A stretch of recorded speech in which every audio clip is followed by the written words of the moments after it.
thanks so much for being here. My name is Kat and I make houseplant videos here on Good and Planty. If you guys like this video, please consider liking it, subscribing, commenting down below, or following me on Instagram.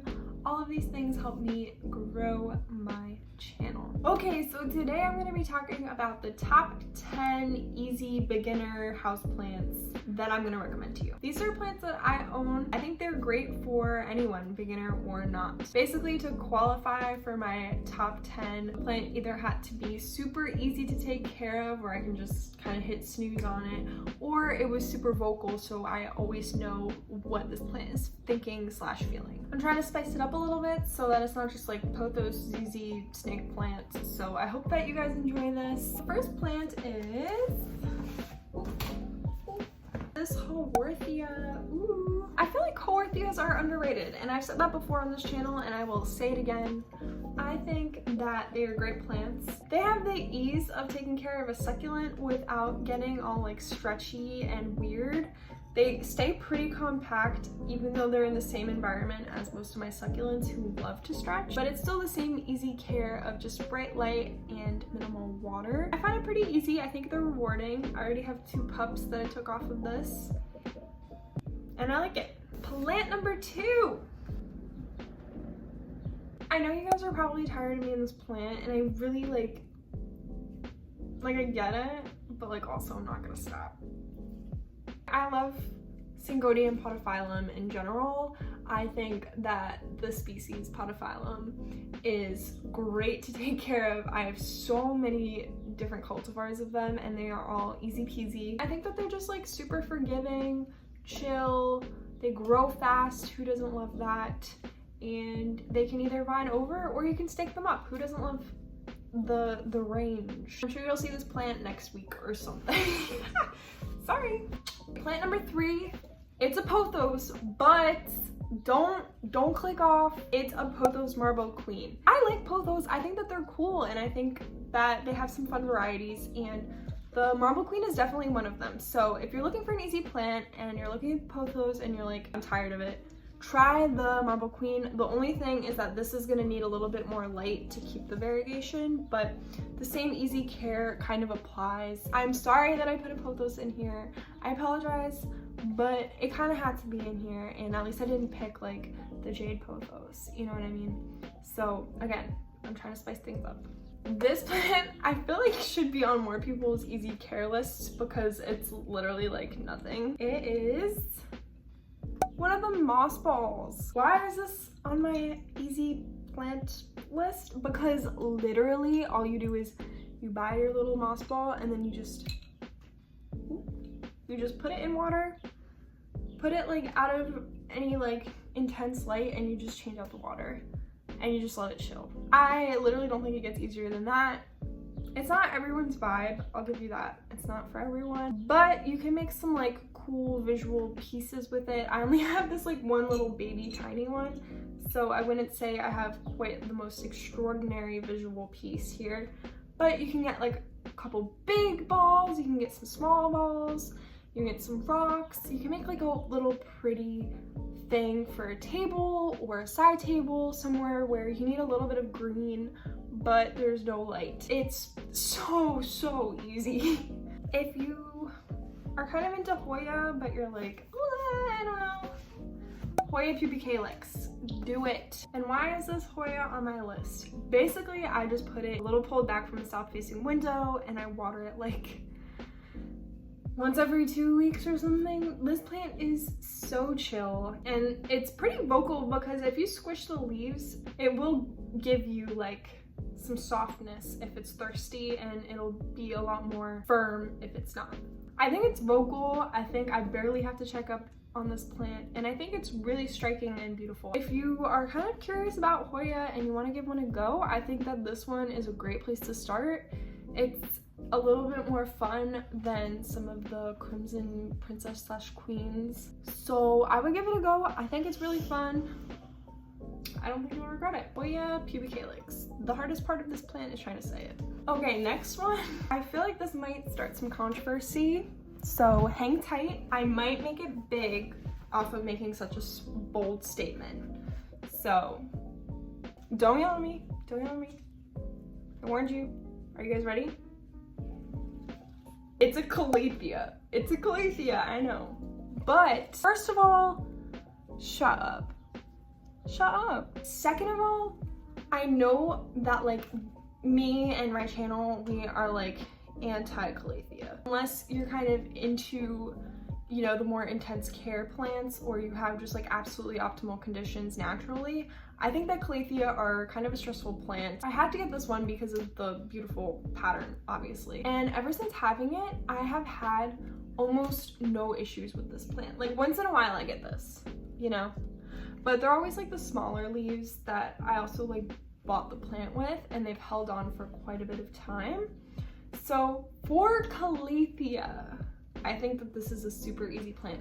I do keep it right next to the humidifier, and I do water it with distilled water. So it's not like easy peasy, you can treat it like all other plants. It is still a Calathea, and it is still a drama queen.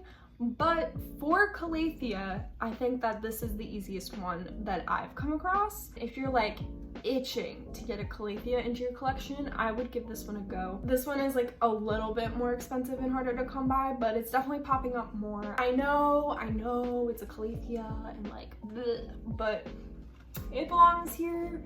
For any of you little Calathea lovers sneaking into my channel, I see you. You are heard, and this is what I recommend for you. Next, we have, what is it? The ZZ Raven. The ZZ plant is just so easy. It is so easy. If you are watching this video because you need easy plants, it just does not get easier than the ZZ plant unless you get the moss ball, but I think that this might even be easier than the moss ball. I'm kind of like using the ZZ Raven as a cop-out because I do want to highlight that if you are tired of the standard ZZ, which I'll show you, hold on. This is the standard ZZ, you know, green, luscious, kind of fun and bouncy. If you are tired of that, there are some fun-ish varieties out. So this is the ZZ Raven, obviously. There is a variegated ZZ kind of going around. If you want to go on a hunt for that and, you know, open your wallet a little bit, it's out there. The Zenzi is another one. It's kind of a more compact version of the standard ZZ. So if you are tired of the regular ZZ, there are other options for you, and they are still all very simple to take care of. I'm sorry, the ZZ just had to be in here. It had to be in here. But I will say, there is no snake plants in this lineup, I swear. The Pothos and the ZZ were my little like sneak-ins that belonged here. But snake plants have given me trouble, so they're not in here. Another plant that I have talked about, honestly quite a bit on my Instagram more than on YouTube, is my Peperomia Frost, who is flowering for me. I bought this last summer, and I divided that plant into two, and I gave one away, and both of them were flowering this summer. So that's so exciting that even after dividing them and giving them a little bit of stress, they still decided to flower. I think that this plant is super, super beautiful. The leaves, I'll try to have like a good close-up, but they have like this beautiful sparkle to them. This plant I find pretty easy, honestly. Like, it likes to dry out. It's kind of adaptive to different lighting conditions, so I have it like kind of close to a south-facing window, and like it's hanging on with like a little bit of paleness. And I've had it in lower light, and it also did okay. In both of those conditions, like, you're gonna have a little bit of issues. Like, I think in lower light it's not gonna grow as much, but in the sun that it's in now, I have a little bit of bleached leaves, but I got a flower. Overall, this is a pretty flexible plant. Since their leaves are for the most part more succulent, usually you can try and squish the leaves to see how thirsty it is. So for this one, if I like bend it too much, I know that it's gonna like snap. So this plant is not thirsty. The next plant that I'm talking about, you can actually already see it.